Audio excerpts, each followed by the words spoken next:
Tulianza kwa kuhesabu miaka, tukahesabu miezi, tukahesabu wiki, na sasa zimebaki siku 45. Bila shaka sote tunakubaliana kuwa unaposikia huu wimbo kuna kumbukumbu inakujia kichwani.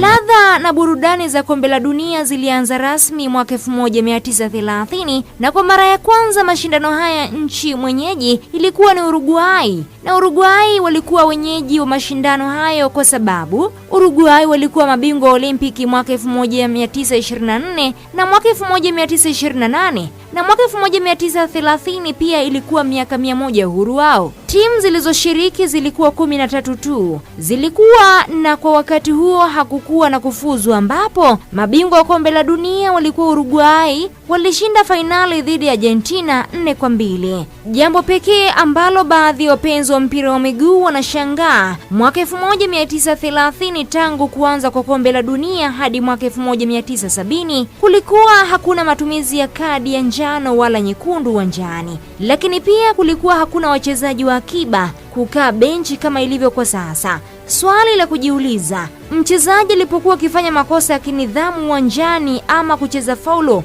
mwamuzi wa mchezo alikuwa na adhibu kwa njia gani? Tumempata mkufunzi wa waamuzi nchini Tanzania ambaye ni Leslie Liunda, anaeleza zaidi. Huko nyuma kabla ya kadi, kwa sababu kadi maana yake nini? Kadi ni chombo cha mawasiliano. Kwa hiyo kabla walikuwa wanawasiliana, mtu anaitwa, anaelezwa, anakwenda nje. Lakini watu wengine wanaotazama ambao wako mbali na pale ambapo wale wawili wanazungumza walikuwa hawajui kinachotokezea.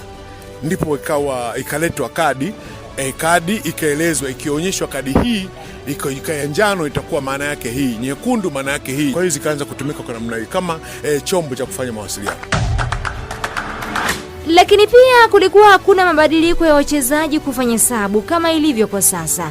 Je, inapotokea mchezaji amepata majeraha na kutolewa uwanjani, kipi kilifanyika zaidi? Tumemtafuta mchezaji wa zamani wa klabu ya Yanga Adam Katwila, ambaye alishuhudia kwa macho yake kipi ambacho kilikuwa kinafanyika. Wachezaji walikuwa wakahesabu, kwa sababu wachezaji walikuwa ni wanahesabika 11 tu. Mmoja tu walikuwa ni goalkeeper, naye si rahisi kuingia, kwa sababu wachezaji walikuwa zamani walikuwa watu wanategemea wachezaji wenye nguvu.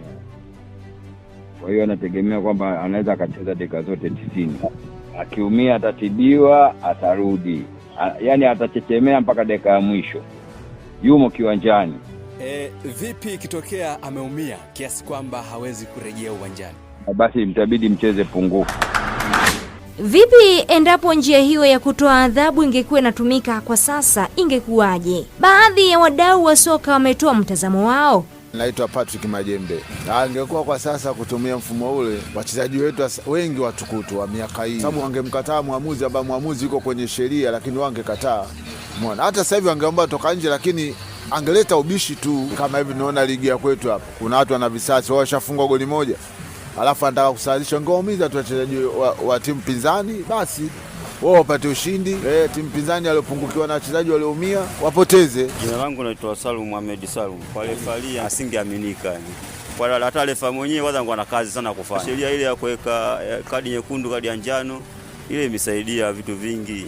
Wachezaji wanaogopa kupata kadi kwa sababu anapopata ile kadi ya njano tu mwenyewe mchezaji anaogopa. Sote tunaweza kujiuliza chanzo cha ujio wa kadi ya njano na nyekundu kilianzia wapi? Mwamuzi kutoka nchini Uingereza ambaye ni Kenny Aston ndiye aliyebuni wazo la matumizi ya kadi mwaka 1966. Alipata wazo kutoka kwa uwepo wa taa za barabarani taa yenye rangi ya njano ambayo inamaanisha na kuonyesha tahadhari au kutoa onyo, lakini pia taa nyekundu yenye maana simama au ondoka. Kutokana na ubunifu huo, kadi za njano na nyekundu zilianza kutengenezwa na kuanza matumizi yake rasmi katika kombe la dunia mwaka 1970 nchini Mexico, ambapo walikuwa wenyeji wa mashindano. Katika mashindano hayo, timu ya taifa ya Brazil walitoa kombe la dunia kwa ushindi wa mabao 4-1 dhidi ya Italy, huku wachezaji Pele pamoja na Carlos Alberto wakiongoza jahazi la kikosi cha Brazil.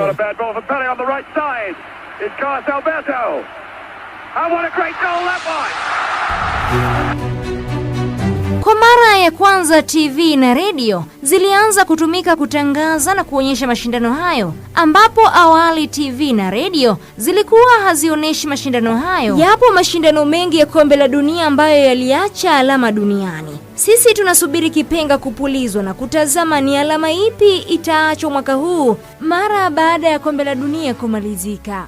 Huu ndio mwisho wa makala yetu. Mimi ni Sports Lady wako Tedas. Mwandaji wa makala hii ni Jacobo Kapaya.